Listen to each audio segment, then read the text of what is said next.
we all know luxury brand customer, they're rich, but they're not stupid.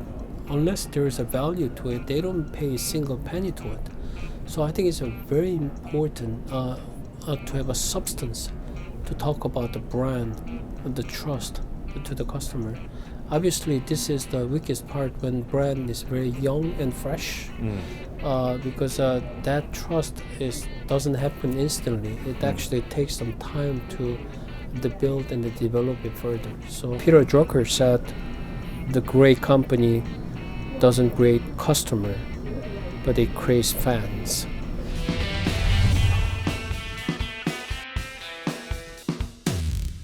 So, SangYup, you had a huge morning here Oh my God. in New York. What happened? It's amazing that our new car IONIQ 6 awarded for 3 different categories: World Car of the Year, World Car Design of the Year, World Car EV of the Year. And on the top of it, I can be only honored and humbled that I received the award for the World Car Person of the Year. Congratulations. Thank you so much. So, let's step back a bit. Uh-huh.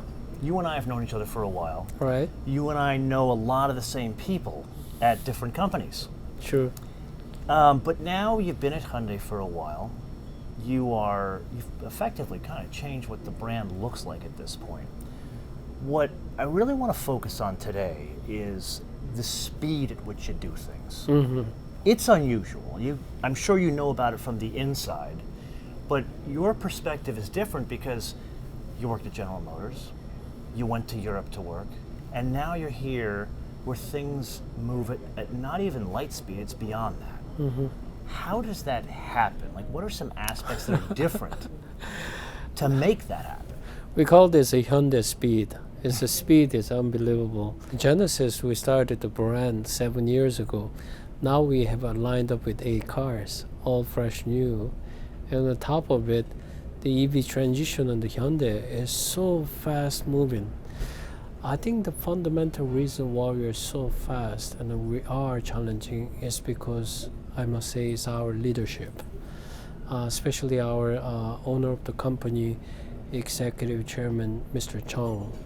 He's a truly visionary, but at the same time, he always listen, support, and set a high challenge for us to keep pushing forward. On the top of it, our design team, our engineering team, we are so motivated, and we dream together. So I think this is the 2 factor that really pushing the Hyundai company and also Genesis brand moving forward. So let's step back a little bit, because you're being very modest, as you usually are. But what are some hits you worked on not at Hyundai? Because you were at General Motors, you worked on something very big there, and then you went over to Europe. At General Motors for 10 years.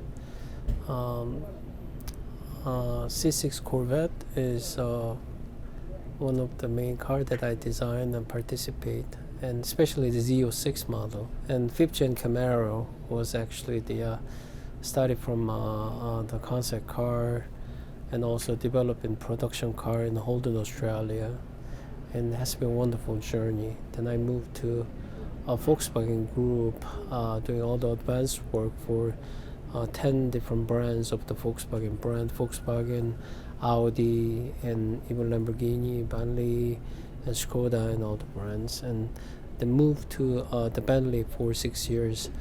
I'm very fortunate able to work and design a new Continental GT and Flying Spur. Obviously me, I was born and raised South Korea.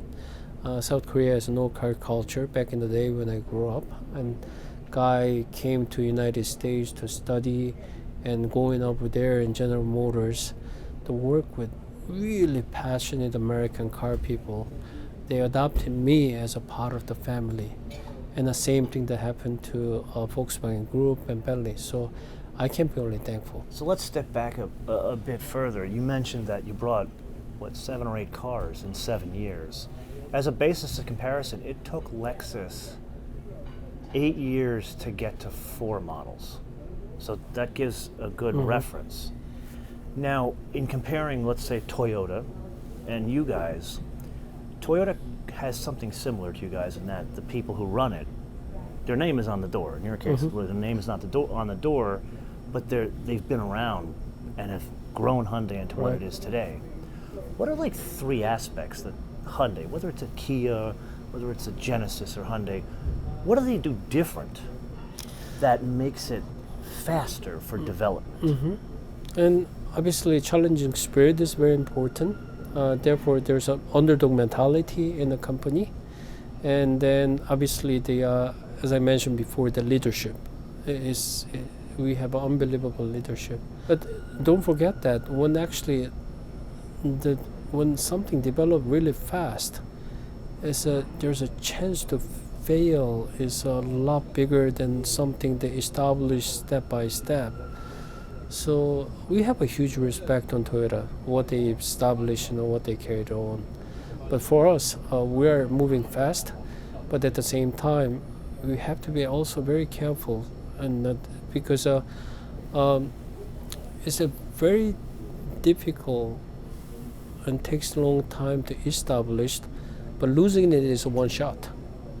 So I think it's very important not only we develop in the car, put it in the market, but also we have to take care of cars in the market as well. That's interesting. I've never had someone talk to me about, it's almost like a fear of failure.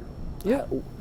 What about it drives the speed? Like you're telling me the leadership is a big portion of it, but are they saying to you something specific about we need to go at this pace, and if something doesn't work, we go in a different direction? Is you're trying to avoid failures in product over site life cycles, or is it iterating even faster than that? It's more of the trust from customers. So we design and develop in the car, not developer's perspective, but customer's perspective. For example, Genesis as a young luxury brand, and we all know luxury brand customer, they're rich, but they're not stupid. Unless there is a value to it, they don't pay a single penny to it. So I think it's a very important to have a substance to talk about the brand and the trust to the customer. Obviously, this is the weakest part when brand is very young and fresh, because that trust doesn't happen instantly. It actually takes some time to build and develop it further. So that's one of those things. And obviously being fast is one of our strengths, but at the same time, there's a pace. It's almost like we're running a marathon, not sprint. This is what our chairman said all the time too. You guys are running an ultra marathon, not a marathon. And this is coming from a guy who runs marathons. Let's go into a little bit of your field as it relates to speed. It would be easy and faster to do what Hyundai used to do, which was let's just copy what a Camry looks like, or let's just copy what a Mercedes looks like. But then, now how long have you been at Hyundai now? 6.5 years. Okay, so let's go back to 2010. Hyundai proved its design that sells cars with the Sonata. Then 2011 with the Elantra. They were ridiculous home runs. They didn't drive great. They weren't screwed together as well as they are today, but they were home runs because they looked cool. Now, what you're doing, you're taking bigger, bolder steps, like with Genesis. Remember you and I were in LA and you showed me the first X concept and you had the lights going all the way behind, the dash to axle ratio? Or you look at the IONIQ 5, it looks like an Integrale, a Lancia Delta Integrale. I would think that would slow things down because you'd have a hard time getting management and other people to trust to go along with you. How do you get a bold design sold inside of a company that moves fast? Obviously, as I mentioned, leadership is one thing, but actually the convincing others is a part of the job's description for a designer. If you're not able to convince your colleague, how are you going to convince customers? So I think it's very important. I'm practicing the convincing, get engaged our colleague. to able to convince and get engaged with our customers later. And obviously, back in the days in Hyundai, we're actually more strategy and design is more of the fast follower strategy. And fast follower strategy is not bad at all, because you look at, this is what Mercedes does, this is what Toyota does, this is what Honda does. Get the best part of it and put it into production as fast as we can. But nowadays with the EV transition, and especially the luxury brand Genesis, fast follower strategy does not work anymore. It's all about the journey to find your own story, to have customer excited about it. And as I mentioned in my speech, Peter Drucker said, the great company doesn't create customer, but it creates fans. Obviously, this will take a long time, and but this is our vision, the marching force to it. Genesis is the luxury car that we always want to design something timeless. Therefore, we design really based upon purity, the proportion, balance, the reductive design, and a great execution. Where the Hyundai is we really want to follow the customer's lifestyle. So IONIQ 5 is you mentioned Lancia and Integrale, but before that we have a Pony, was designed by the same person. That's at the end of this episode, we have to talk about that, because you need to make that a reality. The N74. Oh, okay. That is I'll fanboy out later on. But let's go back to the IONIQ 5. Or I'm sure you are aware that there have been spy shots of the coming Santa Fe floating around the internet, which I'm not a truck guy. Like I don't like SUVs, but it is cool looking. It looks like the cross between like a 4Runner and a Land Rover and something of its own design. Was there an instance within Hyundai, whether it's this new Santa Fe or the IONIQ 5, or even the IONIQ 6, because it's got its own polarized design, where someone within the group, whether it be the chairman or other people, that didn't want to go in that direction? And what did you do to get around it? It's one of those things, and it's very difficult to forecast what's going on in 4 to 5 years from now on. This is all the design where we are working. The car is coming 4 years from now on. So we are trying to do the best possible scenario, not by thinking, but by analyzing through the big data, AI, and also influencers, you name it. So before even do a single sketch on the car, we did really distinct brief what product is going to be about. Obviously, IONIQ 5 is all about space innovation with a 3-meter wheelbase, flat floor, and moving console and everything. IONIQ 6 is all about efficiency, aero streamliner, therefore space inside is a little compromised. Therefore, we have more focus on the personal studio rather than the family space. Or the Santa Fe, which is coming second half of this year. This was the project started just before the COVID hits, and we found the trend from big data is the lifestyle, outdoor lifestyle, like people use SUV for camping and barbecue parties and everything, and then that trend is becoming the mainstream. So instead of like a typical city style or crossover SUV, why can't we have a SUV that fits to the city and outdoor as well? And on the top of it, why SUV become mainstream is because a sedan has a trunk space where the SUV has a tailgate space. A trunk is literally you moving stuff, is a cargo space, where the tailgate space is a lifestyle space. So this is why the back end of the car, we literally make the box from the side view to emphasize maximum interior space on the tailgate area, and it's got widest tailgate. You have to measure when car comes out to make sure the opening area is big. You can do a lot of the camping and also the barbecue and the picnic and all that, etc. So, but there was no group within Hyundai that said, "There's no way we can sell this. This is too much. This is too far off of what we do." This is happening every day. So we always. So you do have battles inside. Oh yeah, of course. Yeah, because when there's something new in the market, which is coming out 3 to 4 years, you always need to take the risk. There's a company, some division is actually more of the what is hip in the market versus for us, and what could create a new market in the future. So what are like 3 things you do to sell your vision?